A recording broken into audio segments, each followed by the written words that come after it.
বিভাগের কৃতি সন্তান ডক্টর শফিকুল ইসলাম মাসুদ এ পটুয়াখালী বাড়ি 57 দিন রিমান্ডে ছিল।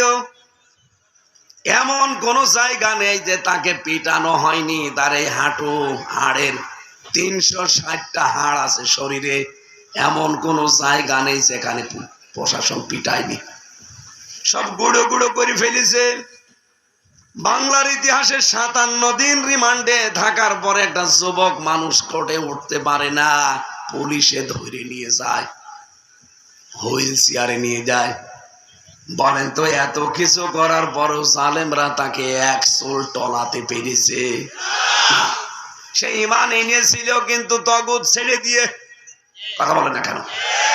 বাংলাদেশে বহু মানুষকে আমরা ঈমানের দাবি করতে দেখছি, বহু হাসি, বহু আলেম, বহু পীর, বহু নামাজি, তারা ঈমানের দাবিও করে কিন্তু তগুত ছেড়ে না দিয়ে, তাগুতের সাথে সম্পর্ক রেখে ঈমানের দাবি করে।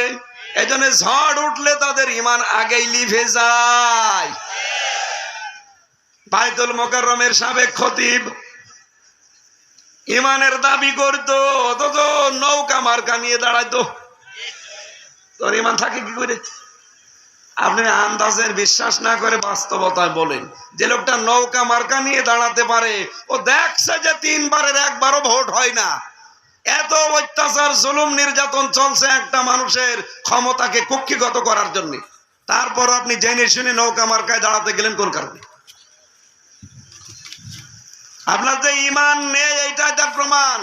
আবার ইমামতি করতে গেছে, ঈমান নেই, ইমামতি করতে গেছে।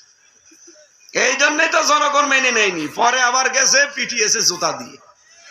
পরের দিন আবার স্ট্যাটাস দিয়েছে, জুতা মেরেছে কিন্তু আমার গায়ে লাগেনি। শয়তান। এরকম বহু মানুষ এই দেশে আমরা দেখতে পেলাম, তারা ঈমানের দাবি করেছে কিন্তু তগুত ছেড়ে না দিয়ে। এদের ঝড় উঠেছে ঢাকায়, গোপালগঞ্জ থেকে ঈমান শেষ। কথা বলেন না কেন? ঈমান আনতে হবে কি তগুত ছেড়ে দিয়ে, না তগুতের সাথে? আপনি এখন কি করছেন মিলান? আপনাকে যে আল্লাহ বন্ধু হিসাবে গ্রহণ করবে কি করে? আপনি তো ঈমানই এখনো আনতে পারেননি। ঈমান আনতে হলে আগে কিন্তু তগুত ছেড়ে দেওয়া লাগবে। তগুতের অর্থ পেয়েছি আমি তাফসিরে 4টা। কয়টা? আরো জোরে বলেন। 1 নাম্বারটা বলছি মিলান। তগুত হচ্ছে ওই শক্তি নিজে আল্লাহর বিধান মানে না, অন্য কেউ মানবে, মানতেও দেয় না। বাংলাদেশে ছিল না। তগুতের 2 নম্বর অর্থ মানুষের তৈরি করা আইন কানুন। এই কথা বলে না কেন? আমি কি বানিয়ে বলছি? ওস্তাদ বসে আছে। তগুতের 2 নম্বর অর্থ মানুষের তৈরি করা আইন। এটা যে কত বড় নিকৃষ্ট কাজ আপনি জানেন? শয়তান আল্লাহর একটা বিধান শুধু মানে নাই, কিন্তু আল্লাহর বিধানের এগেনস্টে নতুন বিধান তৈরি করে নাই। কিন্তু এই দেশে যারা আল্লাহর বিধান মানে না, নতুন করে আল্লাহর বিধানের বিপরীতে বিধান তৈরি করে আল্লাহর বান্দাদের উপরে চাপিয়ে দিতে চায়, এগুলো আরো বড় শয়তান। সুতরাং ডক্টর কামাল তার লিখিত সংবিধান, যেটা 54 বছর বাংলাদেশে চলছে, 17 বার এটা পরিবর্তন হয়েছে, কিন্তু কাঙ্ক্ষিত মানের শান্তি এই দেশে দিতে, আরো জোরে বলেন, ওই সংবিধান অনুযায়ী বিচার হয়। ওইটা বিচার করে এই দেশের মানুষকে দেখি জেলে পাঠায়। চোর এই দেশে জেলে গেলে ডাকাত হয়ে বের হয়, ডাকাত গেলে খুনি হয়ে বের হয়। আমি নিজে দেখেছি, এক গাঁজাখোরকে জেলে দিয়েছে, আমার নিচতলায় ছিল। ও শয়তান জেলের ভেতরে যে গাঁজা গাছ লাগিয়েছে। জেলার এসে একদিন বলছে, ওই তুই গাঁজার গাছ ভেতরে লাগালি, পেলি কোথায়? স্যার আমি ওই যে কোর্টে গিয়েছিলাম মামলার হাজিরা দিতে, আর আমার তো অনেক শুভাকাঙ্ক্ষী বাইরে আছে, তারা আসার সময় একটা টোপলা দিয়েছিল গাঁজার বীজ, ওটা আমি মুখের এই জায়গায় নিয়েছিলাম, মেশিনে ধরা পড়িনি। ভেতরে এসে গাছ আমি এই টপের উপরে লাগিয়েছি, দেখেন 2 মাসে কত বড় হয়েছে। জেলার বলছে, শয়তান তোরে আমি আর কোথায় দেব? গাঁজা খাওয়ার কারণে পুলিশ ধরে ধীরে জেলে দিল, আমি তোরে কন্ডেম সেলের ভেতরে রাখলাম, আর এখানেই তুই গাজার গাছ লাগালি, আবার 2 মাস হয়ে গেছে। তোরে আর কোন জায়গায় দেওয়ার কায়দা নেই, তোরে দিতে হলে স্বর্গে দেওয়া লাগবে। ওই হিন্দু তো জেলার দেবদুলাল, হিন্দু বেটাও তার জান্নাত বিশ্বাস করে না, এই জন্য বলছে তোরে যদি দেওয়া লাগে এখন স্বর্গে দেওয়া লাগবে। ও বাংলার মানুষের আর রেকর্ড হচ্ছে, সারা পৃথিবীতে এখন ছড়াচ্ছে, লাইভ চলছে। যেহেতু আজকে আমার সামনে মাত্র এই 10-20 হাজার মানুষ না, আমার সামনে এখন বাংলার 18 কোটি মানুষ।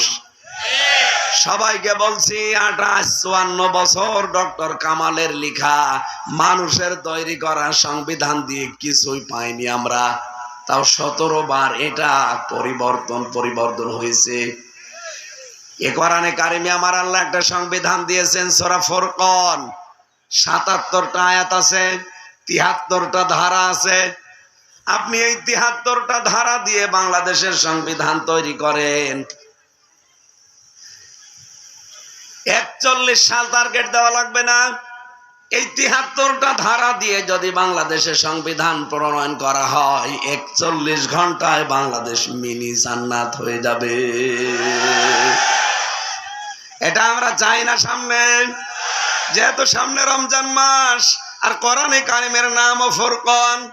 ফুরকান মানে সংবিধান, ফুরকান মানে সত্য মিথ্যার পার্থক্যকারী। সংস্কার যখন আরম্ভ হয়ে গেছে, আমরা যারা দায়িত্বে আছে আহ্বান জানাতে চাই, খুব তাড়াতাড়ি বাংলার সংবিধান কোরআনে কারিম করা হোক। এটা কারা চান দেখি? লিল্লাহে তাকবীর।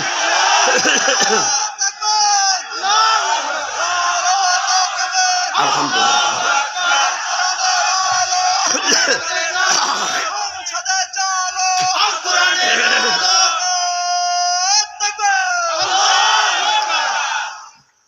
আল্লাহ রাব্বুল আলামিন বলেন, আমি যাদের বন্ধু হব তাদের প্রতি আমার একটা দায়িত্ব আছে। ইখরিজুহুম মিনাজ যুলুমাতি ইলান নূর, তাদেরকে আমি অন্ধকার থেকে আলোর দিকে নিয়ে আসব।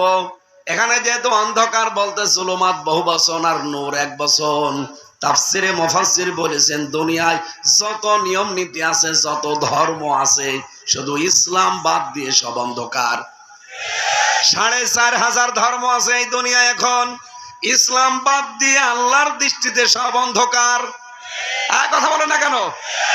সুতরাং অন্য ধর্মের যারা আছেন, ইহুদি, খ্রিস্টান, বৌদ্ধ, মুশরিক, মাজুসি, সবাইকে আহ্বান জানাচ্ছি, আপনি একটু বিবেক দিয়ে চিন্তা করেন। আমি ইহুদিদের সাথে বাইরের দেশে মিশেছি, খ্রিস্টানদের সাথে মিশেছি, আর মুশরিক তো আমার পাশে আছে। বাইরের রাষ্ট্রগুলো যখন সফর করতাম, ওই সময় দেখেছি খ্রিস্টান, ইহুদি দেখলে মনে হবে যে বিশাল আলেম, ওর মিস্ত্রির হাত মোজা পা মোজা পরা, 4-5টা ছেলে মেয়ে পাশে, ওই লোকের এ পর্যন্ত দাড়ি, বিশাল পাগড়ি মাথায় দেওয়া, জব্বা একেবারে পা পর্যন্ত, আপনি জীবনও বুঝতে পারবেন না ইহুদি। যখন পরিচয় করি সরাসরি জিজ্ঞাসা করি আপনার নবীর নাম কি, তখন পরিচয় পাওয়া যায়।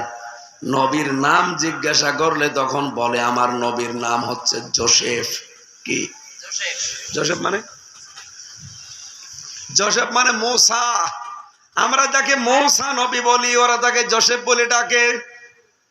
ওরা আল্লাহ একজন আছে বিশ্বাস করে, নবী আল্লাহ পাঠিয়েছিলেন জোসেফ নামে মূসা নবীকে, এইটাও মানে। কিন্তু ওই মানুষগুলো শিরিক করে আল্লাহর সাথে, যে উযাইর আলাইহিস সালাম আল্লাহর সন্তান। এই কারণে তারা মুশরিক। এই কারণে তারা কি? ইহুদিরাও কিন্তু খ্রিস্টানরাও আল্লাহ একজন আছে বিশ্বাস করে, পাশাপাশি বলে যে আল্লাহর স্ত্রী আছে মরিয়ম, আর আল্লাহর ছেলে আছে যিশু মানে ঈসা আলাইহিস সালাম। এরা তো তাও 1 খোদা 3 খোদায় আছে। আর আমাদের পাশে দাদা বাবুরাও 1 2 3 না, ওরা দেবতা মানে 33 কোটি। ওদের আবার ঝাল আরো বেশি। যে কথাটা বলতে চাই, 4500 ধর্মের সব যেহেতু অন্ধকার, ইসলাম বাদ দিয়ে বিবেক আপনাদেরও আছে, একটু বিবেকটা কাজে লাগান। যেহেতু এই যে পৃথিবী একদিন আমাদেরকে ছেড়ে যাওয়াই লাগছে, সুতরাং আপনি ফিরে আসবেন আসল ধর্মের দিকে। ওগুলো সত্য ধর্ম কিন্তু এখন আর নেই, মানুষ পরিবর্ধন করে ফেলেছে। আপনি আশা করছি ফিরে আসেন। আমি যতবার যত জায়গায় দেখেছি, হিন্দুকে দেখেছি, খ্রিস্টানকে দেখেছি, এ মানুষগুলো যদি বিবেকটা একটু হালকা কাজে লাগায়, ইসলাম বাদ দিয়ে পৃথিবীর কোন ধর্ম মানা তার দ্বারা সম্ভব না। কয়েকদিন আগে যশোরে কলেজের অধ্যাপক বিসিএস ক্যাডার লোকটা, স্যারকে বলেছিলাম যে আপনাকে আমি মুসলমান হতে বলি না, আর আমাদের ধর্মে জোর জবরদস্তি বাড়াবাড়ি নেই। আপনি শুধু আমাদের কোরআনে কারিম ইংরেজিতে বাংলায় যে কোনো ভাষায় পুরাটা একবার পড়বেন, একটু বুঝে পড়বেন। 3 মাস পরে দেখলাম লোকটা নিজের থেকেই মুসলমান হয়ে গেছে। এই জন্য আল্লাহ যাদেরকে বন্ধু হিসাবে গ্রহণ করবে, এই ইমানদারদেরকে অন্ধকারের রাস্তা